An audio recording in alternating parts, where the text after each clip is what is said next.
Hello বন্ধুরা, এখন আমি তোমাদেরকে অংশীদারি কারবারের যে 16 নম্বর এবং 17 নম্বরের যে শর্ট কোশ্চেনগুলো আছে সেগুলো প্রত্যেকটা অঙ্ক ধরে ধরে কষে দিচ্ছি।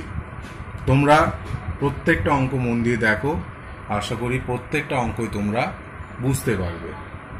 তো 16 দাগের যে ভেরি শর্ট অ্যান্সারগুলো আছে তার সেখানে হচ্ছে এমসিকিউ এর অঙ্ক।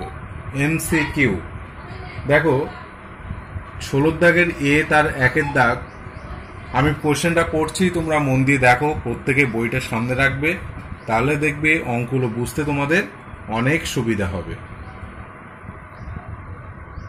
কোনো যৌথ ব্যবসায়ে 3 বন্ধুর মূলধন যথাক্রমে 200 টাকা, 150 টাকা ও 250 টাকা। তাহলে তারা 3 জন মিলে একটা ব্যবসা করবে। সেই ব্যবসায় তাদের প্রত্যেকেরই মূলধন হচ্ছে একজনের 200, একজনের 150, একজনের 250। একই সময়ের পরে তাদের লভ্যাংশের অনুপাত কি হবে? দেখো, এখানে এই অঙ্কটাতে আর কোনো কন্ডিশন উল্লেখ করা নেই, কেবলমাত্র তাদের মূলধন বলা আছে আর বছর শেষে একটা সময় গিয়ে এক লভ্যাংশ পাবে। সেই লাভটা তারা কিভাবে নেবে? সিম্পলি তারা লাভটা নেবে দেখো মূলধনের অনুপাতে। তাহলে মূলধন যে যত টাকা দেবে সেই অনুযায়ী তারা লাভ পাবে। যে যত টাকা দেবে, যে যত বেশি দেবে সে তত বেশি টাকা পাবে, যে যত কম টাকা দেবে সে তত কম টাকা পাবে। এটাই ন্যাচারাল ব্যাপার। তাই তাদের মূলধনের অনুপাত যা হবে, খেয়াল রাখতে হবে, তাদের মূলধনের অনুপাত যা হবে তাদের লাভের অনুপাতও তাই হয়, অর্থাৎ সেই অনুপাতেই তারা লাভটাই পায়। লসের ক্ষেত্রেও তাই। তাহলে এখানে তোমাদের উত্তরটা কি হওয়া উচিত বলো? দেখো, 16 দাগের তার 1 দাগ, এই অঙ্কটা কষতে গেলে দেখো তাহলে তাদের মূলধনের অনুপাতটা কত কত আছে বলো? আগে 200, একজনের 200, একজনের 150 আর একজনের 250। তাহলে এই টাকাটা যদি তাদের মূলধন হয়, মূলধনের অনুপাতটা বার করছি, দেখো এটা 250, 200 টাকা, 250 টাকা। এরপরে দেখো এইবার কাটাকুটি করতে হবে। এখান থেকে কাটাকুটি করলে হবে, দেখো 4:3:5, 4:3:5, 50 দিয়ে কাটছে। তাহলে 4, 3 50, 150, 3:5। তাহলে তোমাদের উত্তর হবে কত? বি এর দাগ। তোমাদের এ দাগের উত্তরটা হবে বি। এরপরে দেখো 2 দাগের প্রশ্ন। 2 দাগের প্রশ্নে আমি প্রশ্নটা আগে পড়ছি, তোমরা মন দিয়ে দেখো। শুভেন্দু ও নৌশাদ যথাক্রমে 1,500 টাকা ও 1,000 টাকা দিয়ে একটি ব্যবসা শুরু করে। তাহলে দুজনের মূলধন এখানে দেওয়া আছে। 1 বছর পরে ব্যবসায় তারা 75 টাকা ক্ষতি হয়। তাদের 1 বছর পরে ক্ষতি হয়েছে 75 টাকা। তাহলে শুভেন্দুর ক্ষতির পরিমাণ কত? দেখো, এই অঙ্কটা বার করতে গেলে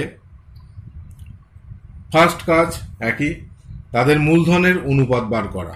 তাহলে এখানে শুভেন্দু ইজ টু নৌশাদ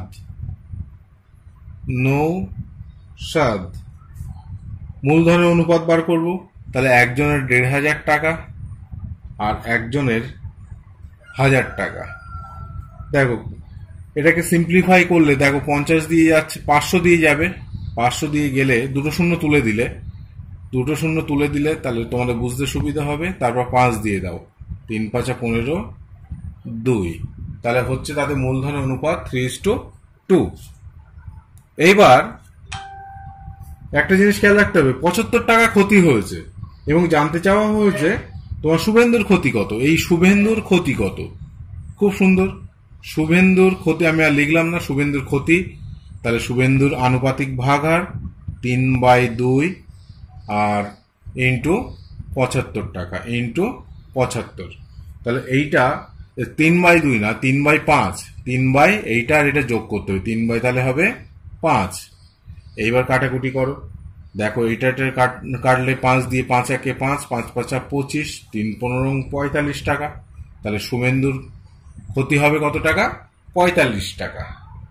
এটা হচ্ছে 2 দাগের প্রশ্ন। এরপর 3, 3-এর দাগের কোশ্চেনে দেখো যে প্রশ্নটা আগে দেখতে হবে ভালো করে। 3-এর দাগে দেওয়া আছে তোমাদের যে ফতিমা, একটা নাম, ফতিমা, শ্রেয়া ও স্মিতা 3 জনে মিলে 6,000 টাকা দিয়ে একটি ব্যবসা শুরু করে। আবার পড়ছি, ফতিমা, শ্রেয়া ও স্মিতা 3 জনে মিলে মোট 6,000 টাকা দিয়ে একটি ব্যবসা শুরু করে। 1 বছর পরে ফতিমা, শ্রেয়া, স্মিতা যথাক্রমে 50 টাকা, 100 টাকা, 150 টাকা পায়। এটা লাভ পায়, লভ্যাংশ পায়। দেখো এখানে কিন্তু টোটাল তাদের ইনভেস্টমেন্ট 6,000 টাকা বলা কোশ্চেনে। আবার কে কত টাকা দিয়েছে এটা কোশ্চেনে বলা নেই, কিন্তু তাদের কে কত টাকা লাভ পেয়েছে সেটা কোশ্চেনে দেওয়া। জানতে চাওয়া হয়েছে স্মিতা ওই ব্যবসায় কত টাকা নিয়োগ করেছেন। আমি এর আগেই বলেছি, মূলধনের অনুপাত যা হবে তাদের লভ্যাংশের অনুপাতও তাই হবে। তাহলে লভ্যাংশের অনুপাতটাই হবে মূলধনের অনুপাত, লভ্যাংশের অনুপাতটা যা হবে মূলধনের অনুপাত তাই হবে। তাহলে সেই হিসাবে দেখো তাদের মূলধনের অনুপাত কত হবে, আমি লিখি Fatima is to Shreya is to Smita মূলধনের অনুপাত যা এদের, আচ্ছা এটা লিখলাম না বেশি যেহেতু শর্ট কোশ্চেন। তাহলে 50:100:150। তাহলে 5 দিয়ে কাটি, 5 দিয়ে 10, 20, 30, আবার 5 দিয়ে, 5 দুগুণ 10, 4, তাহলে 10 দিয়ে যাচ্ছে, সবথেকে ভালো হবে 10 দিয়ে 1, 2, 3। তাহলে কত হলো? 1, 2, 3 দেখে নাও। এইবার তাহলে ফতিমা, শ্রেয়ার, স্মিতার এটাই তাদের মূলধনের অনুপাত, এটাই তাদের লভ্যাংশের অনুপাত। এবার জানতে চাওয়া হয়েছে কার টাকা। স্মিতা ওই ব্যবসায় কতটা নিয়োগ করেছে। স্মিতা, দেখো স্মিতার নিয়োগ,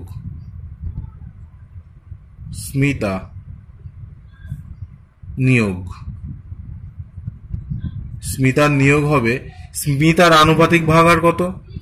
দেখো 3/3 যোগ করো, 3 আর 3 6, ইন্টু তাদের টোটাল নিয়োগ কত ছিল? 6,000 টাকা। তাদের নিয়োগ ছিল কত টাকা? 6,000 টাকা। তাহলে এখানে 6,000 টাকা লিখে দিলাম। এইবার এখানে কাটাকুটি করলে কত হচ্ছে? 1,000। তার মানে এটা পরিষ্কার 3,000 টাকা। কত টাকা দিয়েছিল? 3,000। 4-এর দাগের যে কোশ্চেনটা আছে, 16-র দাগের এর 4 কোশ্চেনটা পড়ছি। অমল এবং বিমল একটি ব্যবসা শুরু করে। আবার বলি, অমল এবং বিমল একটি ব্যবসা শুরু করে। অমল 500 টাকা 9 মাসের জন্য এবং বিমল কিছু টাকা 6 মাসের জন্য ব্যবসায় নিয়োজিত করে। তাহলে কে কত মাসের জন্য নিয়োজন করেছে প্রশ্নে বলা। ওই ব্যবসায় মোট লাভ হয় 69 টাকা। ওই ব্যবসায় মোট লাভ হয় কত? 69 টাকা। তার মধ্যে বিমলের লাভের টাকা হচ্ছে 46 টাকা। বিমল পাচ্ছে 46 টাকা। তাহলে বিমলের মূলধন কত? তাহলে মোট লাভ বলা আছে, বিমলের মোট লাভ বলা, বিমলের লাভ বলা, বিমলের মূলধন বার করতে হবে এই কোশ্চেন থেকে। দেখো তাহলে অমল কত পাবে? বিমল যদি 46 পায়, তাহলে অমল পাবে কত? লিখছি দেখো, অমলের লাভ। তাহলে একটা জিনিস পরিষ্কার, 69 থেকে 46 টাকা বাদ দিতে হবে। তাহলে কত হবে? 23 টাকা। এটা হচ্ছে অমলের লাভ। তাহলে বিমল ব্যবসায় কত টাকা নিয়োগ করেছে জানতে চাই। তাহলে বিমলের নিয়োগ কত টাকা? X টাকা। এটা ধরে নিলাম, শর্ট কোশ্চেন, বেশি না লিখলেও চলবে। এইবার দেখো তাহলে মূলধনের অনুপাত আর লভ্যাংশের অনুপাত সেম হয়, এটা আমরা জানি। এবার খেয়াল রাখতে হবে, এটা যেহেতু মিশ্র কারবার অনেকটা, তাহলে 500 টাকা অমল দিয়েছে 9 মাসের জন্য, তাহলে অমলের মূলধন এটা। আবার এক্স টাকা দিয়েছে বিমল, ক মাসের জন্য, তাও এখানে বলা আছে 6 মাসের জন্য।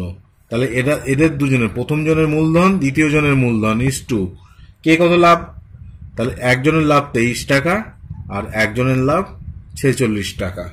তাহলে এইভাবে এখান থেকে এক্স এর মান বার করলেই দেখো তোমাদের উত্তর হয়ে যাবে। খেয়াল করে দেখো, এইবার এটা হিসাব করছি, দেখে নাও। বাই 6x সমান 23/46। এরপরে দেখো এটার সঙ্গে এটা কাটবে, ডবল করে দাও, এটা 2 হলো। এরপরে দেখো যে এটার সঙ্গেও কাটবে, এটার সঙ্গে কাটলে হবে তোমার 750, 6 7 42, 6 7 42, 3 দেখো 5 6 30 আর একটা 0। তাহলে এখান থেকে এক্স এর মান কত হয়ে গেল, দেখো এক্স এর মান হয়ে গেল 1500 টাকা। 1500 কি করে, 750 সঙ্গে 2 গুণ করলেই 1500 টাকা হয়। এটা হচ্ছে 4-এর দাগ। এরপরে 5-এর দাগের যে কোশ্চেনটা দেখো, 5 এমসিকিউ এর 5-এর দাগের কোশ্চেনটা আগে পড়তে হবে, তারপরে তোমরা বুঝতে পারবে। 5-এর দাগের কোশ্চেনে দেখো বলা আছে যে পল্লবী 500 টাকা 9 মাসের জন্য, সবাই দেখো, রাজিয়া 600 টাকা 5 মাসের জন্য একটি ব্যবসায় নিয়োজিত করে। তাহলে আবার বলি, পল্লবী 500 টাকা 9 মাসের জন্য এবং রাজিয়া 600 টাকা 5 মাসের জন্য ব্যবসা নিয়োজন করেন। লভ্যাংশ তাদের মধ্যে বন্টিত হবে যে অনুপাত, সেই অনুপাতটা কত? আমি বারবার বলছি যে এই অঙ্কটায় লভ্যাংশের অনুপাত কত হবে, দেখো লভ্যাংশের অনুপাত সমান, দেখো যেহেতু এটা মিশ্র কারবার, না মিশ্র কারবার ঠিক বলা যাবে না, 500 টাকা, দেখো 500 টাকা 9 মাসের জন্য, তাই 9 মাসের গুণ করলাম, আর 600 টাকা 5 মাসের জন্য নিয়োজন করে। তাহলে এক একজনের মূলধন কত দিব্যি বেরিয়ে যাবে এখান থেকে। আর মূলধনের অনুপাতই হবে লভ্যাংশের অনুপাত, এর আগেও বলেছি আমি। তাহলে দেখো শূন্যগুলো তুলে নিই, তাহলে 5 নং 45 থাকবে, 6 × 5, 5 5 তুলে দিচ্ছি, এটা কেটে যায়, কাটা দেখানো যায় না। তাহলে 3 3 9, 3 2 6। তাহলে তোমাদের উত্তর কত হবে, 3:2। এটা হচ্ছে 5-এর দাগ।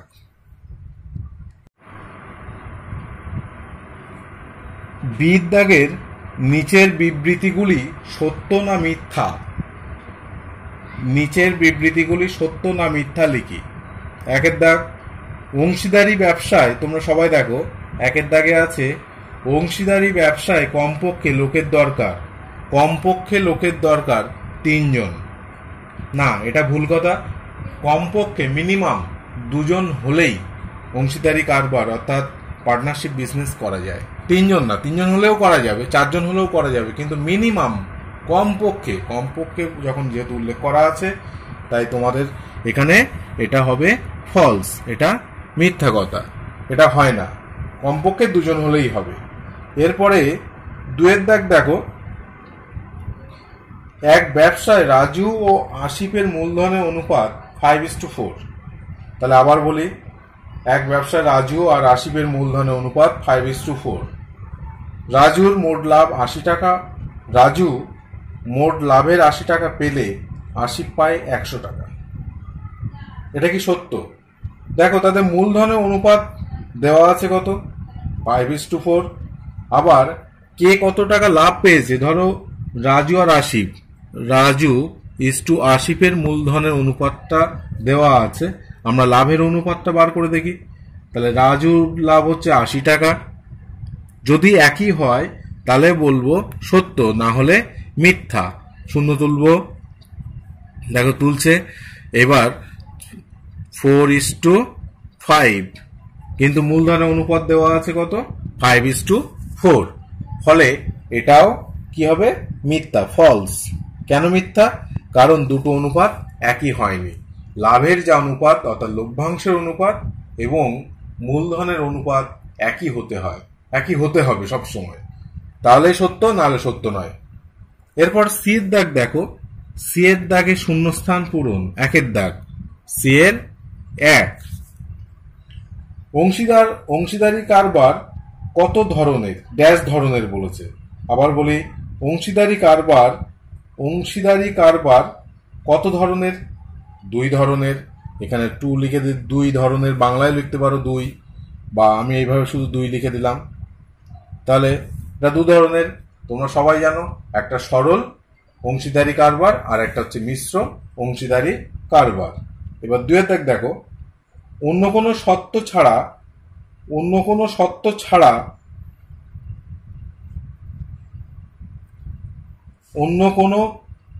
ছাড়া অংশীদারি ব্যবসায় অংশীদারগণ সমান সময়ের জন্য মূলধন নিয়োজিত করে থাকলে, অন্য কোনো শর্ত ছাড়া অংশীদারি ব্যবসায় অংশীদারগণ সমান সময়ের জন্য মূলধন নিয়োজিত করলে তাকে বলবো আমরা কি ধরনের?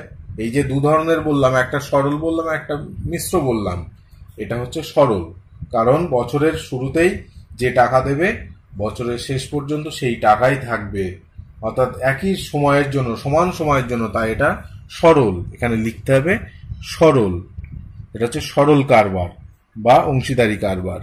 3 এর দাগটা দেখো, ভিন্ন সময় থাকবে। অন্য কোনো শর্ত ছাড়া অংশীদারি ব্যবসায় অংশীদারগণ ভিন্ন ভিন্ন সময়ের জন্য মূলধন নিয়োজিত করলে তাকে বলবো আমরা মিশ্র। তাকে কি বলবো? মিশ্র কারবার বলবো। এটা মিশ্র লিখতে হবে। তাহলে এখানে কি লিখবে? মিশ্র লিখে দেবে, এখানে মিশ্র লিখতে হবে। তাহলে 16 দাগের এ, বি আর সি। এ তে ছিল এমসিকিউ, বি তে ছিল সত্য মিথ্যা, ট্রু ফলস, আর সি তে ছিল শূন্যস্থান পূরণ। এরপর 17 দাগের দেখো এসে, অর্থাৎ 2 নম্বরের প্রশ্ন। এগুলো 2 নম্বরের প্রশ্নগুলো খুব ইম্পর্টেন্ট মাধ্যমিকের জন্য। প্রত্যেকটা অঙ্কই ভালো করে করতে হবে, নালে ভুল হয়ে যাবে। তা প্রত্যেকে প্রথমে 2 দাগের 17 দাগের 1 অঙ্কটা আমি পড়ি, দেখো। একটি অংশীদারি ব্যবসায় সমীর, ইদ্রিস আর অ্যান্টনির মূলধনের অনুপাত, এখানে অনুপাতটা কিন্তু ভগ্নাংশে দেওয়া, যাক তবু বলছি অনুপাত দেওয়া আছে দেখো, এবং বছরের শেষে ব্যবসায় মোট লাভ 3700 টাকা। তা অ্যান্টনির লাভ কত? সিম্পল ব্যাপার। তাহলে সমীর, এখানে লিখবে সমীর, তারপরে ইস্টু ইদ্রিস লিখলাম, ইস্টু অ্যান্টনি। মূলধনের অনুপাতটা যেটা দেওয়া আছে 1/6, 1/5, 1/4, এটা দেওয়া আছে, এটা লিখে নিলাম। এরপরে তোমরা করবে, দেখো অংশীদারি কারবার, এই অনুপাত কখনো ভগ্নাংশে রাখতে নেই, তাকে সবসময় সরল অনুপাতে নিয়ে আসতে হয়। তা আনতে গেলে এদেরকে অর্থাৎ এদের প্রত্যেকটা পদকে যদি আমি এদের লসগু করতে হবে, এটা আর এটা লসগু করে যদি গুণ করি, তাহলে সেক্ষেত্রে দেখবে জিনিসটা চলে আসবে। তাহলে 6, 5 আর 4 লসগু কত? 60। দেখবে লসগু করে দেখবে 60 হবে। তাহলে এর সঙ্গে 60 গুণ করলে দেখো, এর সঙ্গে 60 গুণ করো, দেখো 10 হবে। এর সঙ্গে 60 গুণ করলে দেখো 12 হবে। এর সঙ্গে 60 গুণ করলে দেখো কত হবে? 15। এই অনুপাতটা ঠিক করে নিলাম। নেওয়ার পরে জানতে চেয়েছে অ্যান্টনির লাভ। দেখো অ্যান্টনির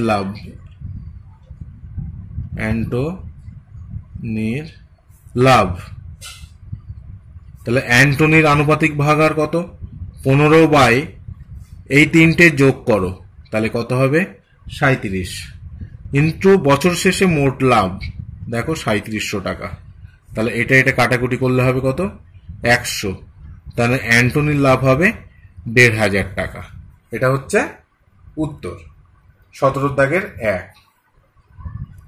এরপর 17 দাগের 2 প্রশ্নটা পড়ি, তারপরে তোমরা দেখবে, ভালো করে ভাববে একটু। 17 দাগের 2, একটি অংশীদারি ব্যবসায় পৃথা আর রাবেয়ার মূলধনের অনুপাত।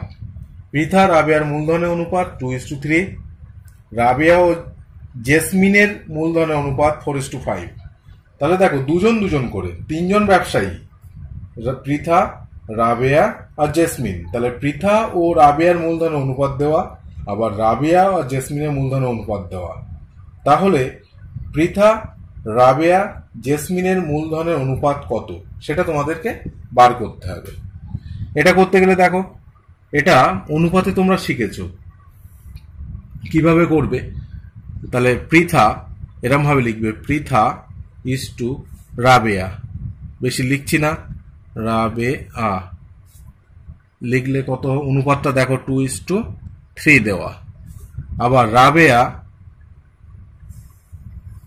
রাবেয়া ইজ টু জেসমিন, জেসমিন কত আছে, রাবেয়া ইজ টু জেসমিন 4:5, 4:5। 3 জনের অনুপাত বার করতে বলেছে। খেয়াল করবে এই ক্ষেত্রে তাহলে তোমরা যেটা বার করবে সেটা দেখো, আমি লিখে নিই, Pritha is to Rabeya is to Jesmin, Jesmin কি করে বার করব? খুব সুন্দর অঙ্ক দেখো, এই 3 আর এই 4 এদের লসাগু কত? এদের লসাগু হচ্ছে 12। তাহলে এবার এইটাকে 12 বানাতে হবে, এটাকে কত বানাতে হবে? 12 বানাতে তাহলে এর সঙ্গে কত গুণ করতে হবে? এর সঙ্গে 4 গুণ করতে হবে। 4 গুণ করা মানে 4 দুগুণ, এর সঙ্গেও গুণ করতে হবে, তখন 4 দুগুণ 8:12। এবার দেখো এটার সঙ্গে কত গুণ করলে 12 হবে? 3। সেই 3 দুজনের সঙ্গে গুণ হবে, তাহলে এটা হচ্ছে কত? 12:15।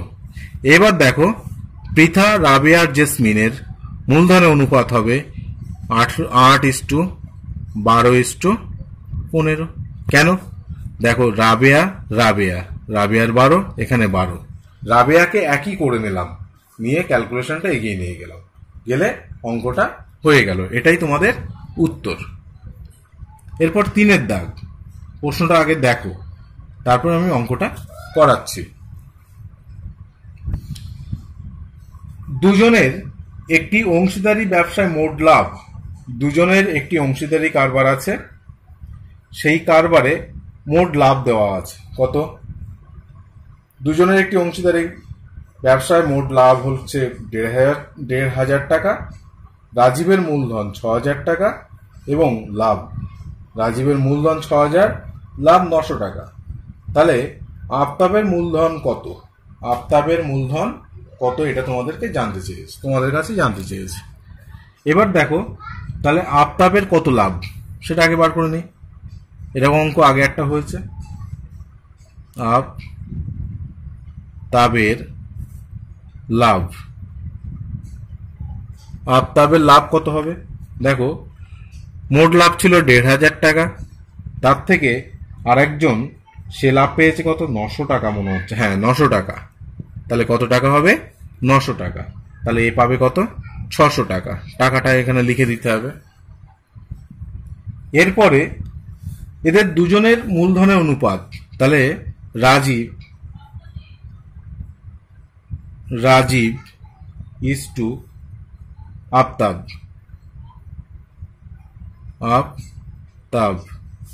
এদের মূলধনের অনুপাত দেখি, লাভের যা অনুপাত সেটাই হবে মূলধনের অনুপাত।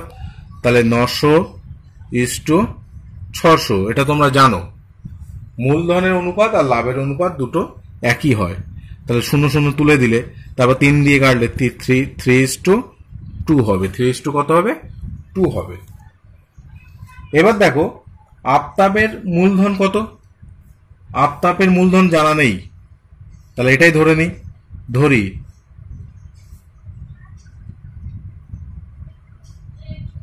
তাবের মূলধন সমান x টাকা, এটা ধরে নিলাম। এবার একজন তাদের টোটাল দেখো 6,000 টাকার যে ব্যাপারটা, রাজীবের মূলধন 6,000 বলা, তাহলে রাজীবের মূলধন ৬০০০ ইস্টু আফতাবের মূলধন সমান, তাদের দুজনের লাভের অনুপাত দুটোই সমান হবে, এটা আমরা আগেই জানি। এবার এখান থেকে এক্স এর মানটা বার করতে হবে। দেখো এখান থেকে তাহলে ৬০০০ বাই এক্স সমান ৩/২। তাহলে পরের লাইনে 3x তখন ১২,০০০ গুণ হয়ে যাচ্ছে। তারপরে দেখো x সমান ৪,০০০ টাকা। তাহলে এখানে একটা এটা উত্তর বেরিয়ে গেল। তাহলে এখানে তোমরা বলবে আফতাবের মূলধন কত? আফতাবের মূলধন ৪,০০০ টাকা। এবার ৪-এর দাগ দেখো, আমি কোশ্চেনটা ভালো করে পড়ছি, তোমরা দেখো। একটি অংশীদারি ব্যবসায় তিনজনের মূলধনের অনুপাত। আবার বলি, একটি অংশীদারি ব্যবসায় তিনজনের মূলধনের অনুপাত দেওয়া আছে। কত কত? তোমরা দেখো কোশ্চেনটা ভালো করে। মূলধনের অনুপাত 3:8:5। প্রথম ব্যক্তির লাভ, এবার বলা আছে তারপরে প্রথম ব্যক্তির লাভ তৃতীয় ব্যক্তির লাভের থেকে ৬০ টাকা কম হলে তাহলে ব্যবসায় মোট কত টাকা লাভ হয়েছিল? ব্যবসায় মোট কত টাকা লাভ হয়েছিল এটা তোমাদের বার করতে হবে। দেখো এই ক্ষেত্রে তিন বন্ধুর মূলধনের অনুপাত, এটা লিখে নাও। তিন বন্ধুর মূলধনের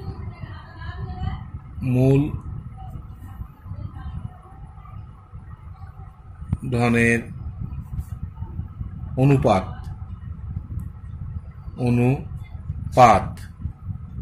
সমান দেওয়া আছে কত? 3:8:5। 3:8:5 এটা লিখে নাও। আবার তিন বন্ধুর এটাই হবে লাভের অনুপাত 3:8:5। এটা হতে হবে, কারণ আমি আগেই বলেছি লাভের অনুপাত আর মূলধনের অনুপাত একই। এবার তারপর ধরে নিতে হবে, ধরি প্রথম বন্ধুর লাভ, প্রথম বন্ধুর লাভ 3x টাকা। দ্বিতীয় বন্ধুর লাভ, এখানে লিখবে দ্বিতীয় বন্ধুর লাভ 8x টাকা। তৃতীয় বন্ধুর লাভ লিখে নিতে হবে, তৃতীয় বন্ধুর লাভ 5x টাকা। এটা অবশ্যই লিখে দেবে, যেহেতু x not is equal to 0 এটা লিখে দিতে হয়। এরপরে দেখো কোশ্চেনে কি বলা আছে, যে প্রথম ব্যক্তির লাভ তৃতীয় ব্যক্তির থেকে ৬০ টাকা কম। তাহলে আমরা কি লিখতে পারি প্রশ্নানুসারে 5x - 3x সমান ৬০ টাকা বা ৬০, এটা লিখতেই পারি। 5x - 3x কোশ্চেনে বলা আছে, কেন হলো? এখানে শুধু লিখে দিতে হবে শর্তানুসারে, এটা লিখে নেবে। তাহলে এখান থেকে হিসাব করলে দেখো এক্স এর মান বেরিয়ে যাবে। তাহলে এক্স এর মান হয়ে গেল 30। 3×20 = 60। এক্স এর মান কত? 30। এরপরে তোমাদেরকে কোশ্চেনে বলা আছে মোট লাভ। দেখো মোট লাভ জানতে চাওয়া হয়েছে, মোট লাভ কত? তাহলে এই তিনটে যোগ করে দিলেই হবে। দেখো 8 3 11, তাহলে লিখে নেই 3x 8x 5x যোগ করলে হচ্ছে দেখো 16x, তার মানে 16 × 30, তাহলে 3 × 16 480 টাকা। তাদের ব্যবসায় মোট লাভ হয়েছিল 480 টাকা। এটা হচ্ছে 4-এর দাগের অঙ্ক হয়ে গেল। এরপরে 17-এর দাগের 5, এটাই হচ্ছে লাস্ট অঙ্ক 2 নম্বরের। এখানে দেখো আগে কোশ্চেনটা পড়ছি, তোমরা দেখো ভালো করে, আগে বইটা ভালো করে দেখে নাও। জয়ন্ত, অজিত, কুণাল মোট 15,000 টাকা নিয়ে একটি অংশীদারি ব্যবসা শুরু করে। টোটাল 15,000 টাকা নিয়ে শুরু করেছে। বছরের শেষে জয়ন্ত, অজিত ও কুণাল যথাক্রমে লাভ হয় 800 টাকা, 1000 টাকা এবং 1200 টাকা। জয়ন্ত কত টাকা ব্যবসায় নিয়োজন করেছিল? জয়ন্ত কত টাকা নিয়োজন করেছিল? তাহলে দেখো জয়ন্ত, লেখো জয়ন্ত, অজিত আর কুণাল, কুণালের লাভের অনুপাত, লাভের অনুপাত এরকম লিখে নিতে হবে। অনুপাত সমান কত? দেখো, একজন 800 টাকা, একজন 1000 টাকা আর একজন 1200 টাকা। তাহলে 8, 10, 12 কাটবে 2 দিয়ে 4, 5, তারপরে 6। তাহলে এদের লাভের অনুপাতটা আমি বার করে নিলাম। নেওয়ার পরে দেখো, তাদের মোট 15,000 টাকা দিয়ে শুরু করে। তাহলে এইটা যদি তাদের লাভের অনুপাত হয়, এটা হচ্ছে লাভের অনুপাত, আবার এটাই হচ্ছে তাদের মূলধনের অনুপাত। আবার টোটাল মূলধন 15,000 বলা, টোটাল মূলধন কত বলা? 15,000। তাহলে যার যার মানে এই জয়ন্ত, অজিত আর কুণাল এদের মূলধন বার করতে গেলে এদের আনুপাতিক ভাগ করে নেবে, নিয়ে মোট মূলধনের সঙ্গে গুণ করে দিলেই দেখবে প্রত্যেকে কে কত টাকা মূলধন দিয়েছিল বার হয়ে যাবে। আবার বলি, এটাই যদি তাদের লাভের অনুপাত হয় তাহলে এটাই আবার তাদের মূলধনের অনুপাতও। এবার টোটাল মূলধন এখানে দেওয়া আছে, যেহেতু কে কত টাকা দিয়েছে বলেনি, যেহেতু টোটাল মূলধন দেওয়া আছে, তাহলে সেই ক্ষেত্রে প্রত্যেকের অর্থাৎ জয়ন্ত, অজিত আর কুণালের মূলধন বার করতে গেলে প্রত্যেকের আনুপাতিক ভাগারের সঙ্গে মোট মূলধন গুণ করে দিলেই বার হয়ে যাবে। তো এখানে তোমাদের প্রশ্নে শুধু একজনেরই জানতে চেয়েছে জয়ন্তের কত। তা আমি জয়ন্ত এর মূলধন এটা আমরা বার করে নিচ্ছি, কারণ এটাই জানতে চেয়েছে। জয়ন্ত হচ্ছে 4 বাই, দেখো 6 5 11 আর 4 15, তাহলে আনুপাতিক ভাগার হচ্ছে 4/15 ইন্টু 15,000 টাকা। তাহলে এইটার সঙ্গে কাটাকুটি করলে এটা হচ্ছে, তার মানে এটা পরিষ্কার দেখো জয়ন্ত কত টাকা দিয়েছে, 4,000 টাকা দিয়েছে ব্যবসায়। তাহলে এখন এই যে আমি 16 দাগের অংশীদারি কারবারের 16 দাগ এবং 17 দাগের প্রত্যেকটা প্রশ্ন তোমাদেরকে ধরে ধরে উত্তরগুলো করে দিলাম। তোমরা অবশ্যই বাড়িতে একবার দেখে নিজেরা ট্রাই করবে এবং থিওরেমগুলো একটু ভালো করে পড়ে নেবে, তাহলে দেখবে প্রত্যেকটা অঙ্ক তোমাদের কাছে জলের মতো সহজ হয়ে যাচ্ছে। Thank you.